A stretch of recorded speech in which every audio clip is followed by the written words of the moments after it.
The luxurious furniture and home interior, like carpenter work, wall-drop, bed, kitchen, TV unit, POP, PVC ceiling, all type work available.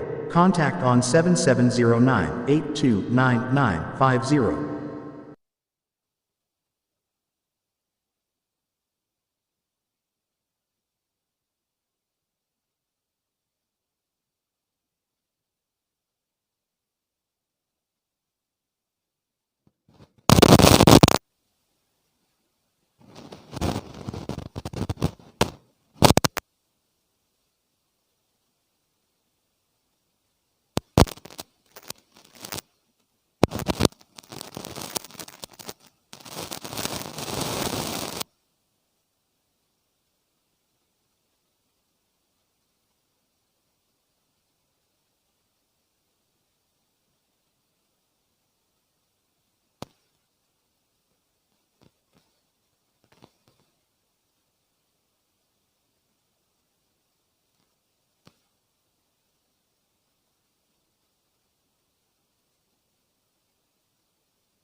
بہت زیادہ ہیں، لیکن انہی القابات میں سے آقا ایک رؤوف ہے۔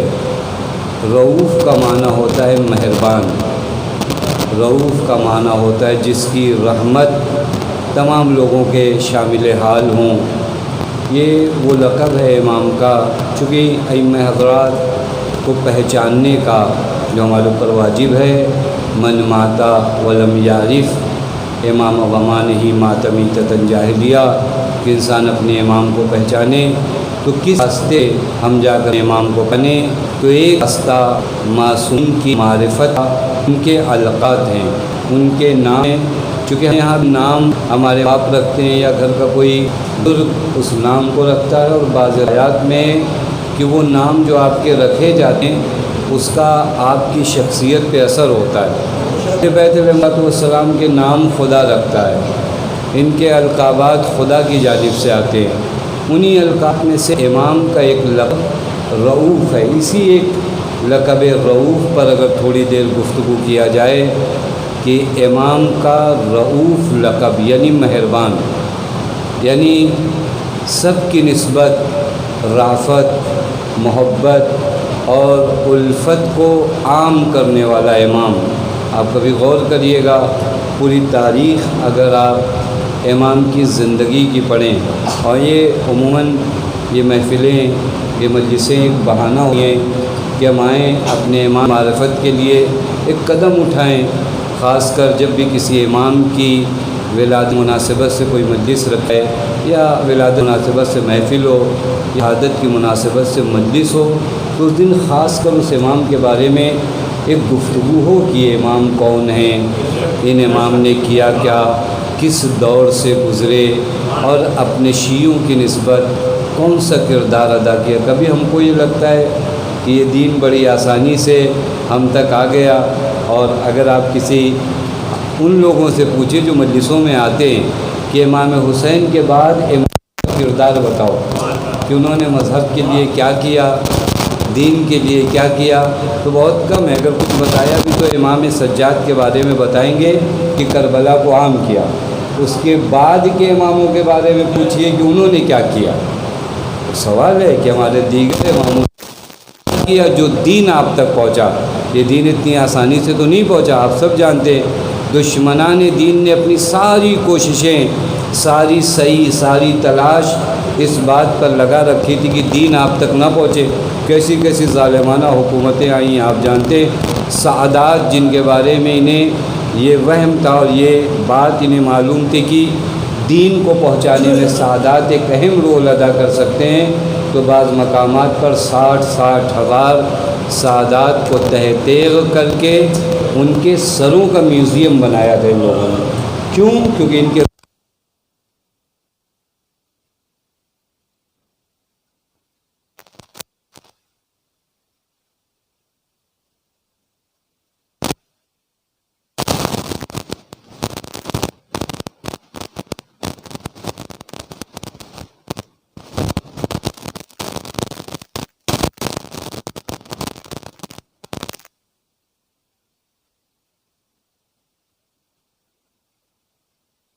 اگر وہاں کسی کو عالم علم عالم آل محمد کہا جائے تو اس کا مقام اور اس کی فضیلت کیا ہوگی. حتیٰ میں فقط ان موضوعات کو جو آپ امام کے بارے میں بعد میں اسٹڈی کر سکتے ہیں، پڑھ سکتے ہیں، چونکہ آج ہمارے پاس، پہلے زمانے میں آپ کہیں کہ کتابیں نہیں تھیں، زبان نہیں آتی تھی، ایک اگر پرشین یا عربی میں لٹریچر ہے تو ہم کیسے پڑھیں.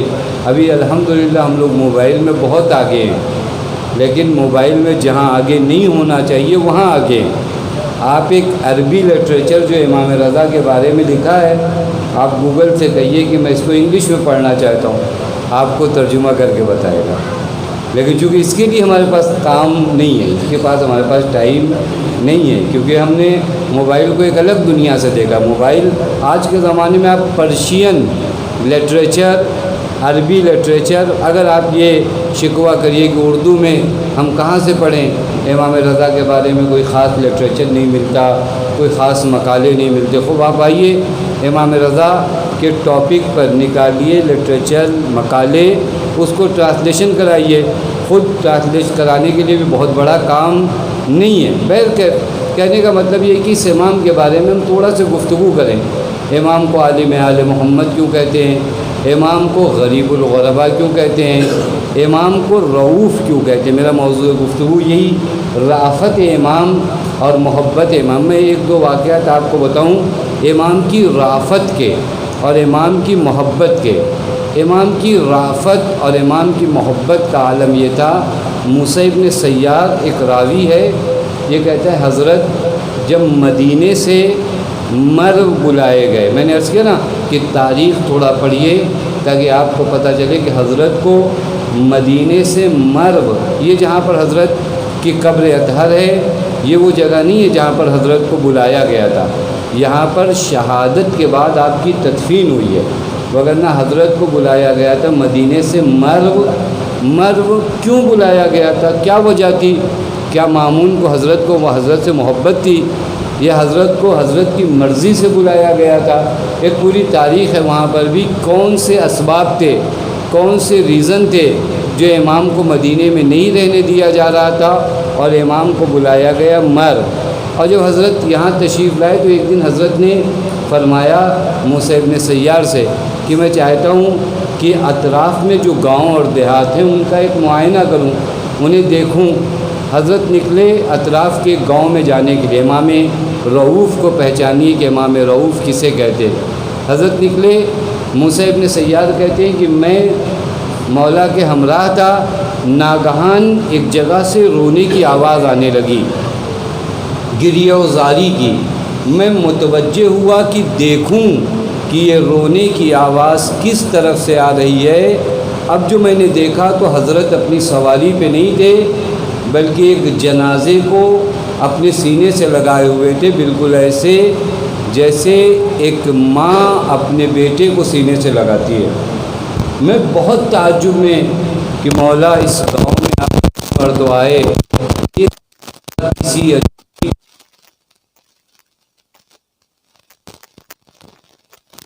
میں نے کہا مولا آپ یہاں اس سے پہلے نہیں آئے اور آج ایک جنازہ یہاں سے گزر رہا ہے، آپ اسے اپنے سینے سے اس طرح لگائے ہو جیسے ایک ماں اپنے بچے کو.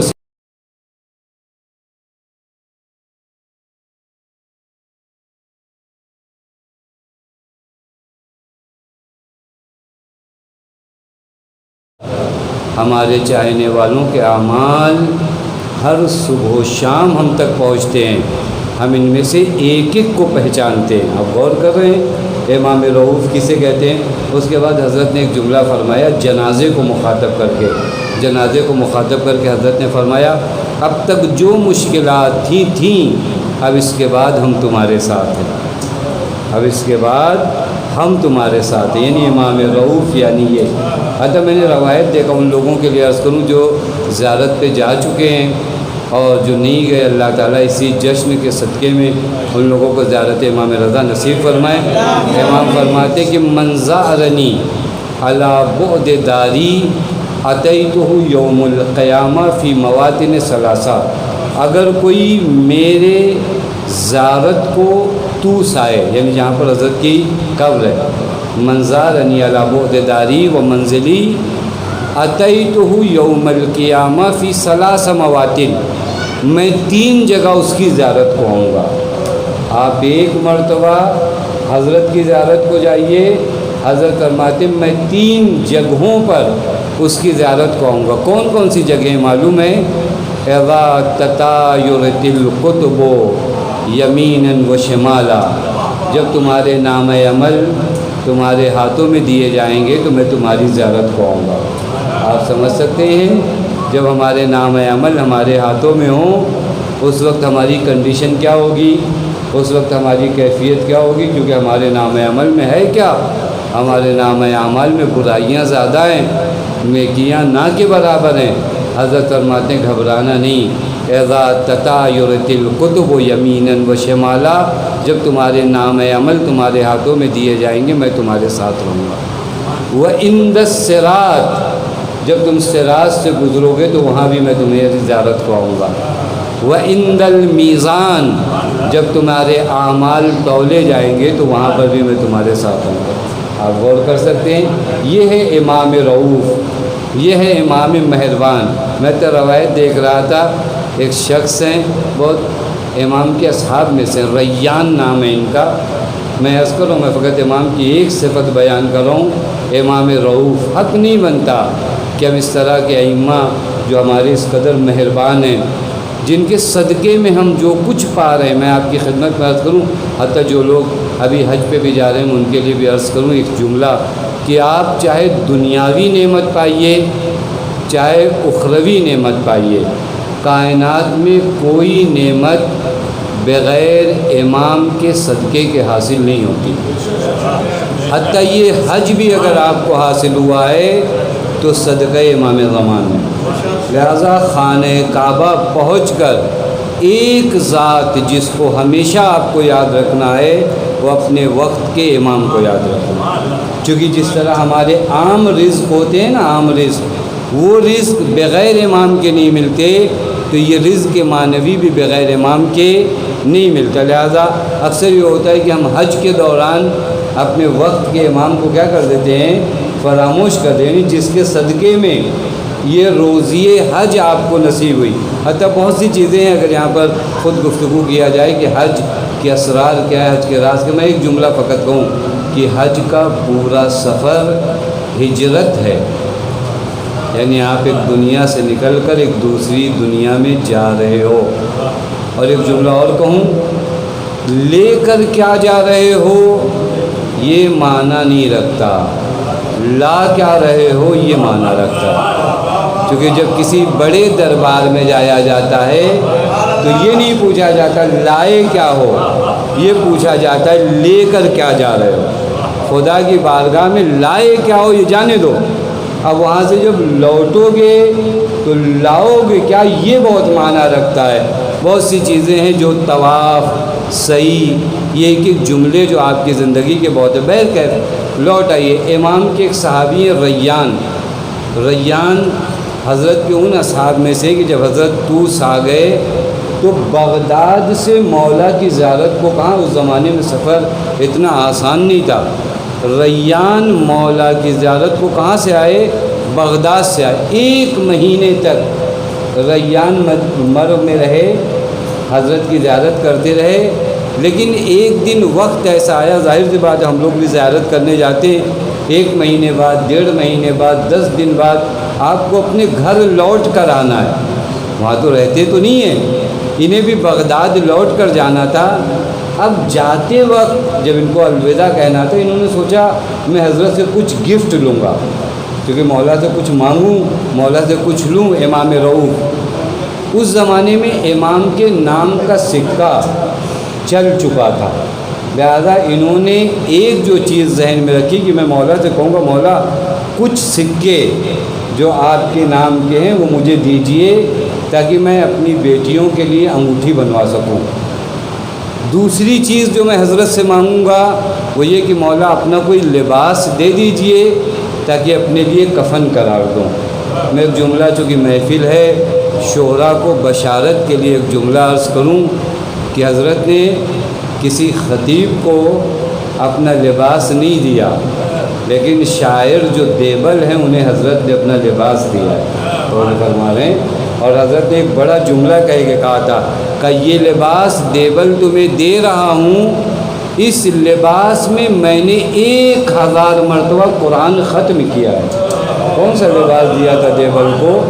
1000 مرتبہ میں نے اس لباس میں قرآن ختم کیا. آپ اس لباس کی ویلیو سمجھ سکتے ہیں؟ جو لباس ایک تو امام پہنے، پھر امام اس لباس میں نماز پڑھے، پھر امام اس لباس میں 1000 مرتبہ قرآن ختم کریں. وہ لباس کسے دیتے ہیں؟ جو شاعر اہل بیت ہے. یہیں سے شاعر کا مقام بھی ظاہر ہوتا ہے اور شاعر کی ذمہ داری بھی ظاہر ہوتی ہے.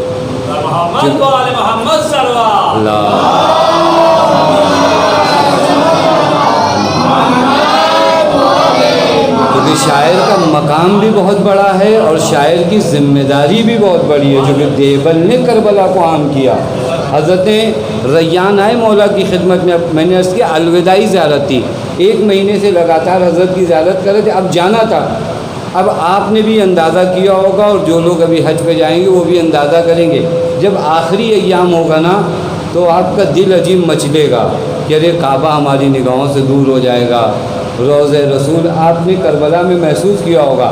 جب ہم لوگ آنے لگتے ہیں تو بار بار گنبد سرکار سید الشہداء پہ نگاہ پڑتی کہ یہ گنبد پھر دیکھنے کو نہیں ملے گی. یہ ذریع پلٹ پلٹ کر یہ ظاہر ذریعہ مولا کی طرف دیکھتا ہے اور کہتا ہے ولا تجعلہ آخر العہد منی لزیارتکم، یہ میری زندگی کی آخری زیارت نہ ہو. یعنی ایک عجیب کیفیت ہوتی ہے، یہ زائرین محسوس کرتے ہیں. ریان کہتے میں پہنچا، پہلے سے ارادہ کر چکا تھا کہ حضرت سے کچھ سکے لوں گا اور ایک لباس لوں گا تاکہ اسے اپنے لیے کفن بناؤں گا، سکوں سے اپنی بیٹیوں کے لیے انگوٹھی بنواؤں گا. لیکن جب پہنچا فغلب علی البکا، اس قدر مجھ پر بکا اور گریہ طاری ہوا، اس قدر میں مغموم ہو گیا، میں بھول گیا. یہی عاشق حقیقی وہی ہے جب معشوق کی بارگاہ میں پہنچے تو بھول جائے کہ مانگنا کیا ہے. کہ میں بھول گیا کہ اب مانگوں تو کیا مانگوں، مجھے یاد ہی نہیں تھا. کہ آنے لگا لیکن معشوق بھی کون ہے؟ امام رؤوف ہے. تم بھول گئے ہو، وہ نہیں بھولا. یہ پلٹنے لگے. حضرت نے فرمایا اما تو ہی ریان کہاں جا رہے ہو؟ کیا تمہیں چند سکے نہیں چاہیے تھے؟ تو مولا چاہیے تھے، بھول گیا تھا. حضرت نے پہلے سے تیار کر رکھا تھا. کہا لو یہ سکے. کہا اب بھی مجھے کفن نہیں یاد آیا کہ میں مولا سے لباس مانگنا چاہ رہا تھا تاکہ اپنا. پھر مولا نے روکا کیا تم ہمارا لباس نہیں چاہتے تھے؟ کہ مولا وہ بھی چاہتا تھا. حضرت نے فرمایا یہ بھی لو. مطلب سمجھ رہے ہیں؟ امام رؤوف وہ ہے اگر تم نہ بھی مانگو تو تمہارے دلوں کو پڑھ کر تمہیں عطائیں کرتا ہے. تو فرمایا ایسے امام کی بارگاہ میں ہو، ایسے امام کا جشن منا رہے ہو. میں نے عرض کیا رافت امام اگر پوری رات پڑھا جائے، امام کی رافت، امام کی محبت کے بارے میں، حتیٰ ائمہ کے دینے کا انداز الگ تھا. ائمہ یہ شاید ہمارے لیے درس بھی ہو، یہ فقط وہ واقعات نہیں کہ جنہیں ہم سن کر ختم کر دیں. ہم لوگ بھی کبھی کبھار غریبوں کی مدد کرتے ہیں. ہماری مدد کرنے کا انداز کیا ہوتا ہے اور اہل بیت علیہ الصلوۃ والسلام کی مدد کرنے کا انداز کیا ہوتا ہے. میں ایک روایت دیکھ رہا تھا، ایک شخص ہیں اکار نام کے، ان کے اوپر 28 دینار کہتے سونے کے سکے کو، 28 دینار کے یہ مقروض تھے اور قرض بھی انہوں نے امام رضا کے کسی رشتہ دار سے لیا تھا. اب ظاہر سی بات ہے جب قرض ادا کرنے کا وقت آ گیا تو ان کے پاس پیسہ نہیں تھا. یہ نہیں چاہتے تھے کہ کوئی میری مدد کر دے، یہ بس اتنا چاہتے تھے کہ امام بات کر لیں تاکہ تھوڑا سے ٹائم مجھے اور مل جائے قرض ادا کرنے کا. یہ امام کے گھر آئے، پتہ چلا کہ امام مدینے کے کسی دیہات میں گئے. یہ کہتے میں بھی اس طرف گیا، مولا سے ملاقات ہوئی. رمضان المبارک کا زمانہ تھا. میں حضرت کی بارگاہ میں گیا، حضرت سے میں بات کرنا چاہ رہا تھا کہ مولا وہ 28 دینار میں نے قرض لیے، اگر آپ کہہ دو تو شاید وہ کچھ دن مجھے مہلت دے دے تاکہ میں قرض ادا کروں. میں بریکٹ میں ایک بات عرض کروں، اگر کبھی آپ کے فون سے کسی مومن کا مسئلہ حل ہو جائے تو کنجوسی مت کریے. توجہ فرما رہے ہیں. آپ کے چلے جانے سے ایک مومن کا مسئلہ حل ہو جائے تو پھر وہاں پہ بھی ہم کنجوسی کرتے ہیں, ہمارا کیا لینا دینا. میں روایت بتاؤں, ایک مومن کی حاجت روائی کے لیے اگر تم ایک قدم بڑھاتے ہو, وہ ایک قدم ثواب رکھتا ہے حج مقبول کا. کبھی ہم نہیں کہتے ارے ان کے چکر میں آفس میں ہم پتہ نہیں کتنی مرتبہ سیڑھی سے اوپر اترے, نیچے گئے, آپ نے اندازہ ہی نہیں لگایا کہ آپ ایک مومن کے لیے گئے ہو. تو جو فرما رہے ہیں, بس روایت میں کہ آئے مولا کی خدمت میں, مولا نے فرمایا ایکار اب دھیرے دھیرے نماز مغرب کا وقت ہو رہا ہے. اب یہ آدمی جو مقروض ہو اس کو تو اپنے ٹینشن ہے, یہ سوچ رہے ہیں کہ مولا کو بتا دوں. مولا نے ادھر کی بات کی اور ادھر کی بات کیا. اس کے بعد نماز کا ٹائم, حضرت نے کہا نماز پڑھو. نماز پڑھ لیا. حضرت نے فرمایا روزہ نہیں تھے؟ کہا نہیں مولا روزہ تھا. تو کہا افطار کرو پہلے ہمارے ساتھ. اب جس کے دل میں بات ہو کہنے کے لیے اسے موقع نہ مل رہا ہو تو بڑا سخت ہے. اور پھر میں عرض کروں, میں اگر اس واقعے پہ رکوں نا تو شاید ہمارے سماج کا درد ہے. ہمیں اگر پتہ چل جائے کہ کوئی ہمارے گھر پہ مدد لینے آیا ہو تو اس سے سیدھے منہ بات نہیں کرتے. حضرت اسے اپنے دسترخوان پہ بٹھا کر کھانا کھلا رہے ہیں. حضرت بات واضح ہی نہیں واضح ہوئی. کبھی کبھار اگر پتہ چل جائے کہ آدمی, ہم کو اگر یہ پتہ چل جائے کہ ہمارا رشتہ دار مشکل میں ہے نا, تو ایسے انداز میں بات کرتے ہیں کہ وہ اپنی مشکل نہیں بتا پائے. حضرت نے فرمایا کھانا کھاؤ, افطار کرو. افطار کر لیے. پھر حضرت نے ادھر کی باتیں شروع کیا, مدینے کے حاکم کے بارے میں پوچھنا شروع کیا. ان کو لگا کہ اب حضرت سے کہنا نہیں چاہیے, چونکہ حضرت نے نہ جانے کتنی باتیں کی, میں کیا بتاؤں اپنے بارے میں. لیکن جب یہ اٹھ کر جانے لگے تو حضرت نے فرمایا وہ جو تکیہ ہے تمہارے پاس, اس کے نیچے 28 دینار تمہارے قرض کا رکھا ہوا ہے اور 20 دینار آئندہ زندگی گزارنے کے لیے رکھا ہے. یہ امام روح نہ یہ کہ صرف تمہارا قرض ادا کریں گے بلکہ تمہیں ایک نئی زندگی دیں گے. بس امام رؤوف یعنی یہ, امام مہربان یعنی یہ. میں خط سناؤں فقط ترجمے کے حد تک, کیونکہ یہاں تک آپ نے امام کی رافت دیکھی ہے, امام کی مہربانی دیکھی ہے. لیکن ایک سوال کیا جائے, امام ہم سے کیا چاہتے ہیں؟ امام بھی ہم سے کچھ چاہتے ہیں یا نہیں چاہتے؟ امام رضا ہم سے کیا چاہتے ہیں؟ امام کی ہم سے کیا ڈیمانڈ ہے؟ ایک خط ہے, انشاءاللہ کبھی حیات رہے تو میں پورا خط آپ کو تفصیل کے ساتھ سناؤں. آج فقط ترجمہ کر دوں کہ امام رضا ہم سے کیا چاہتے ہیں. یہ خط شاہ عبدالعظیم حسنی کو مولا نے لکھا. کس کے نام لکھا معلوم ہے؟ اپنے شیعوں کے نام لکھا.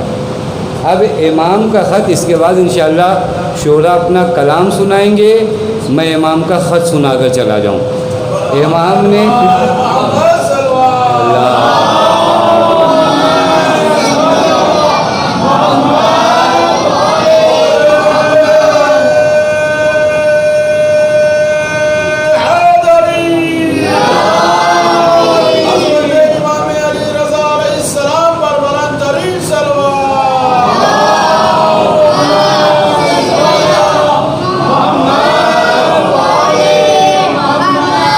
امام اپنے خط میں, اب اگر مجھے کوئی بتا دے کہ تمہارے دادا نے تمہارے نام ایک خط لکھا ہے اور وہ مارکیٹ میں بک رہا ہے, میرے دادا معصوم بھی نہیں, پتہ نہیں کتنی باتیں غلط لکھی ہوں گی, لیکن چونکہ میرے دادا کی تحریر ہے تو میں لینے پہنچ جاؤں گا. امام کا خط اپنے شیعوں کے نام. حضرت فرماتے بسم اللہ الرحمن الرحیم, یا عبد العظیم الحسنی ابلغ انی اولیاء السلام وقل لهم ان لا يجعلوا للشیطان علی انفسهم سبیلا. عبد العظیم حسنی, ہمارے چاہنے والوں کو ہمارا سلام کہنا. بس خط کا عنوان کیا ہے؟ ہمارے چاہنے والوں کو ہمارا سلام کہنا.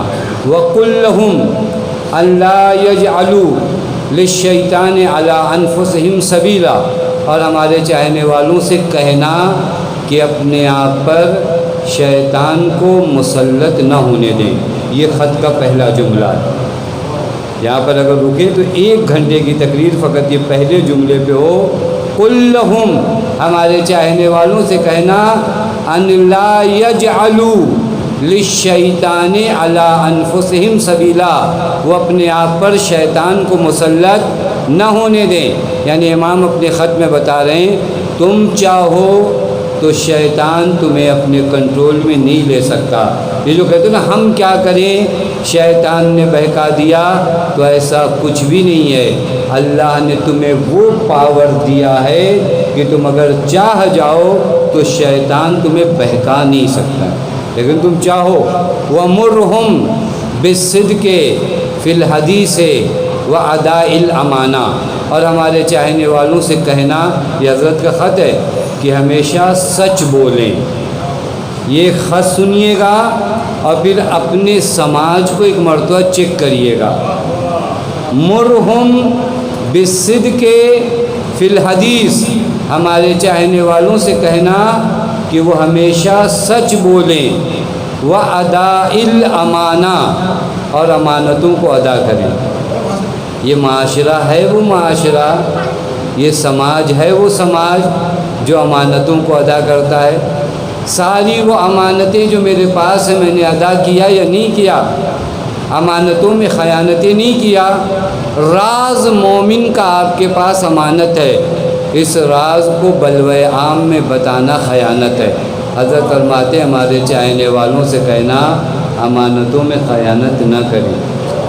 وَمُرْهُمْ، ہمارے چاہنے والوں سے کیا کہنا، ان لا یشغلوا انفسہم بتمزیق اموالہم بتمزیق انفسہم، ہمارے چاہنے والوں سے کہنا کہ وہ ایک دوسرے کے کردار پر کیچڑ نہ اچھالیں۔ میں آسان ترجمہ کر رہا ہوں۔ یہ معاشرہ کبھی میں دیکھتا ہوں، وہ خط جو حضرت نے لکھا ہے، میں نے عرض کیا کہ اگر وقت ہوتا، ماحول ہوتا تو میں اس خط کو پڑھتا آپ کی خدمت میں۔ حضرت مرہم، ہمارے چاہنے والوں سے کہو ان لا یشغلوا، وہ اپنی سرگرمی نہ بنائیں۔ میں آسان ترجمہ، ہمارے یہاں ٹائم جب نہیں پاس ہوتا تو کسی گھر کی بات کو نکالتے ہیں، یہی تو ہوتا ہے نا، فلاں نے یہ کیا، انہوں نے یہ کیا۔ حضرت کہہ رہے ہیں ہمارے چاہنے والوں سے کیا کہنا کہ وہ ایک دوسرے کی شخصیت کو پامال نہ کریں۔ لیکن مرڈر دو ہوتا ہے، ایک انسان کے جسم کا ہوتا ہے، ایک انسان کے کردار کا ہوتا ہے۔ ہم فقط قاتل اسے سمجھتے ہیں جو کسی کا گلا کاٹ دے، ہم کبھی اسے قاتل نہیں سمجھتے جو کسی مومن کو بے آبرو کر دے۔ مومن کے شخص سے کم اس کی شخصیت نہیں ہوتی، مومن کی شخصیت کو بے آبرو کرنا یعنی مومن کی شخصیت کشی ہے۔ حضرت فرماتے ہمارے چاہنے والوں سے کہو کہ وہ شخصیت کشی نہ کریں۔ وَمُرْهُمْ بِالسُّكُوتِ وَتَرْكِ الْجِدَالِ فِي مَا لَا يَعْنِيهِمْ، ہمارے چاہنے والوں سے کہنا چپ رہیں۔ یہ حضرت کیا کہہ رہے ہیں، ہمارے چاہنے والوں سے کہو چپ رہیں۔ بولنا ہنر نہیں ہے، وہ جگہ جہاں پر آپ کو بہت کچھ معلوم ہے چپ رہ جاؤ وہ ہنر ہے، چپ رہنا ہنر ہے۔ خدا کی قسم 3 باتیں ہو رہی اور اتفاق سے اگر مجھے پتہ چل جائے نا کہ آپ کسی کے گھر کے بارے میں باتیں کرو، 2-3 مجھے بھی پتہ ہیں، وہاں میں چپ رہ جاؤں یہ ہنر ہے، بہادری نہیں ہے۔ وَتَرْكِ الْجِدَالِ فِي مَا لَا يَعْنِيهِمْ، اور آخر میں ایک جملہ عرض کروں اور آپ کی رحمت تمام۔ وَإِقْبَالِ بَعْضِهِمْ عَلَى بَعْضٍ وَالْمُوَاوِرَةِ فَإِنَّ ذَلِكَ قُرْبَةٌ إِلَيَّ، ان سے کہنا یعنی ہمارے چاہنے والوں سے کہنا یہ ایک دوسرے کے دیدار کو جایا کریں، ایک دوسرے سے ملاقات کو جایا کریں، ایک دوسرے کا استقبال کیا کریں۔ یعنی کیا، یعنی حضرت چاہتے مومنین کے قلوب آپس میں قریب ہوں۔ اور ایک جملہ کہوں، یہ کیوں چاہتے ہیں حضرت، چونکہ امام زمان کی ظہور کی دیری کی ایک وجہ مومنین کے درمیان اختلاف ہے۔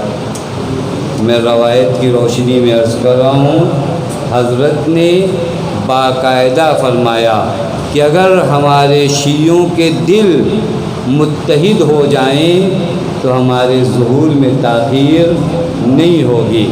لہذا اگر مومنین آپس میں دلی دوریاں رکھتے ہیں تو ان دوریوں کو کم کرو۔ فقط نماز میں عجل فرجہم یا مولا آ جائیے کہنا کافی نہیں ہے، اپنے اختلافات کو دور کرو، اپنے دلوں کو نزدیک کرو، حضرت کا ظہور جلد از جلد ہوگا۔ وآخر الدعوانا الحمد للہ رب العالمین۔